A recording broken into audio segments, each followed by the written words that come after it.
removerlo, a quitarlo de un cargo en el cual había sido ratificado por el Senado de la República.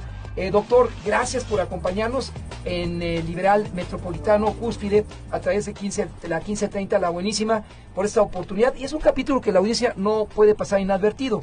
Usted fue votado por los senadores, después usted reveló cosas importantes, eventos de corrupción que alcanzaron a la Secretaría de Gobernación de Osorio Chong en ese momento, y después Osorio Chong se la cobró a usted al pedirle a sus senadores proclives que le retiraran ese apoyo, y tuvo que con dignidad abandonar el cargo de fiscal de la Fiscalía contra los Delitos Electorales. De ese capítulo a su posterior ascenso en la Cuarta Transformación como titular de la Unidad de Inteligencia Financiera, ¿qué nos recapitula? Agradeciendo su visita aquí en este estudio. No, muchísimas gracias, don Federico. Es un honor estar aquí. A ver, sí fue un momento, la verdad, bastante interesante. Al final terminé publicando un libro que se llamó así, Sin filias ni fobias, Memorias de un fiscal incómodo, todo el anecdotario, que empezaba precisamente con Odebrecht, con la investigación sobre Odebrecht, que al final del día me tocó darle una segunda parte en la Unidad de Inteligencia Financiera, darle seguimiento a ese caso, que la Fiscalía General de la República pues, ha retomado, yo diría que con éxito en algunos de los puntos. Por otro lado, bueno, por supuesto, a partir de ahí me tocó que pues, Marcelo Ebrard me invitara a tomar primero un café, a platicar sobre programas de blindaje electoral y de cómo se podía detener el flujo de recursos públicos y condicionamiento de programas sociales, particularmente por los vocales de Prospera. Y a partir de ahí él me invita a la campaña del presidente Andrés Manuel López Obrador, y me toca estar en 2018 recorriendo el país, en muchos casos llevando pues, defensa jurídica, que fue lo que básicamente me dediqué.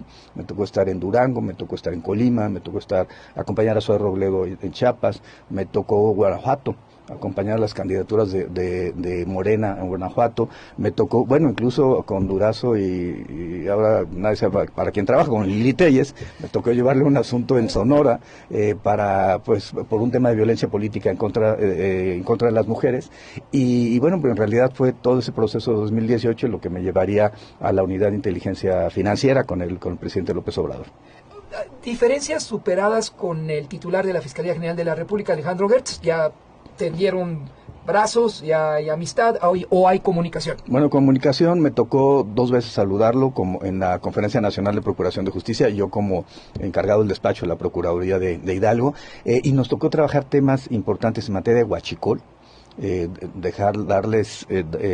darle seguimiento de manera conjunta, porque a pesar de que es un delito de naturaleza federal, siempre que teníamos algún cateo vinculado con narcomenudeo, encontrábamos tomas clandestinas, encontrábamos armas, y teníamos que hacer el desglose de lo que le correspondía a la Fiscalía General de la República respecto a lo que nos correspondía a nosotros.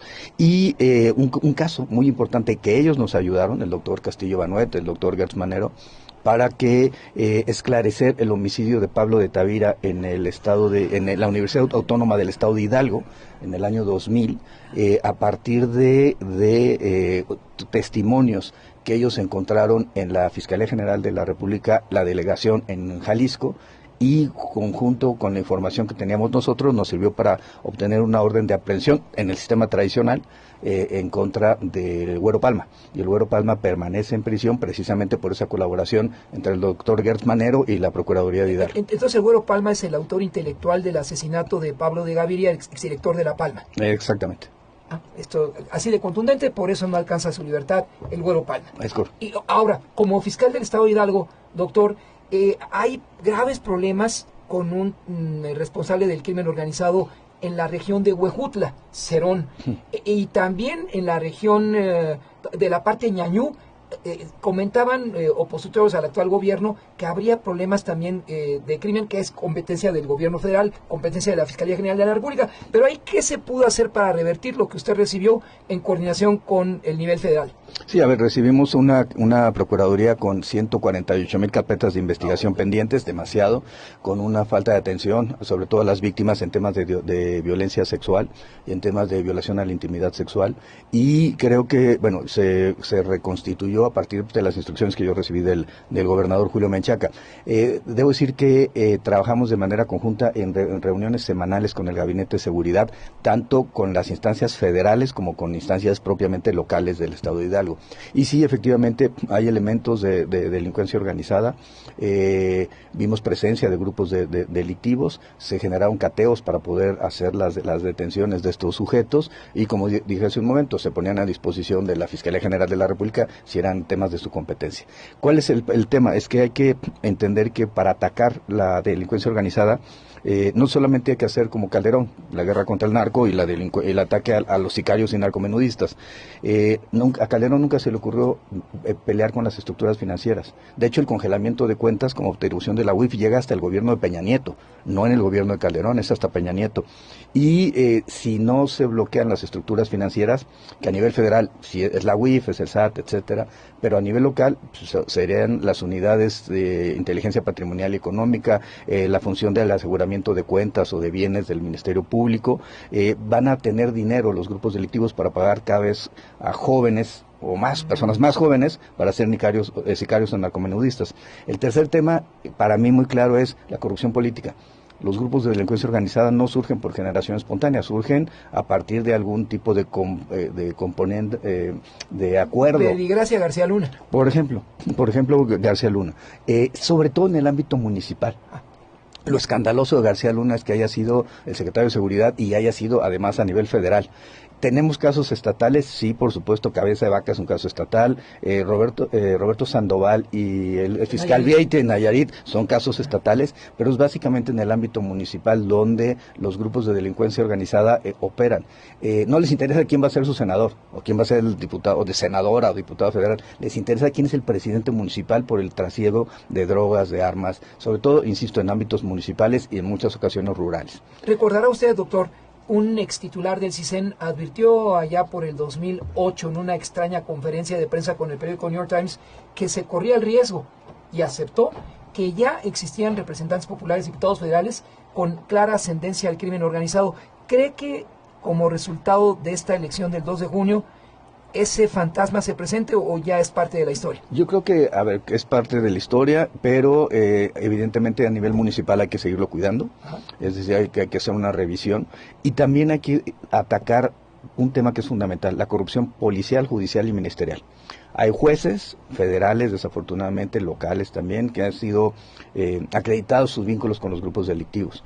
Yo recordaba ayer con Ricardo Monreal, o hace unos días con Adán Augusto, un caso de un magistrado, tenía 76 millones de pesos en sus cuentas que no podía comprobar, un magistrado federal.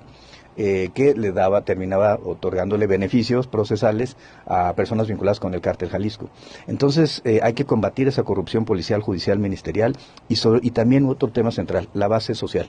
El caso del huachicol en Hidalgo, pues, son personas que tienen cierta base social, pero puede ser lo mismo en la trata de personas en Tlaxcala, o podemos tener lo mismo en el tráfico de migrantes en Chiapas, o en el tráfico de migrantes en Tamaulipas. Es decir, hay una base social que es importante que se pueda limitar, y eso solamente se va a poder con inversión, trabajo, programas sociales, un poco lo que dice el presidente López Obrador de atender las causas de la delincuencia, y que también lo señala la doctora Claudia Sheinbaum.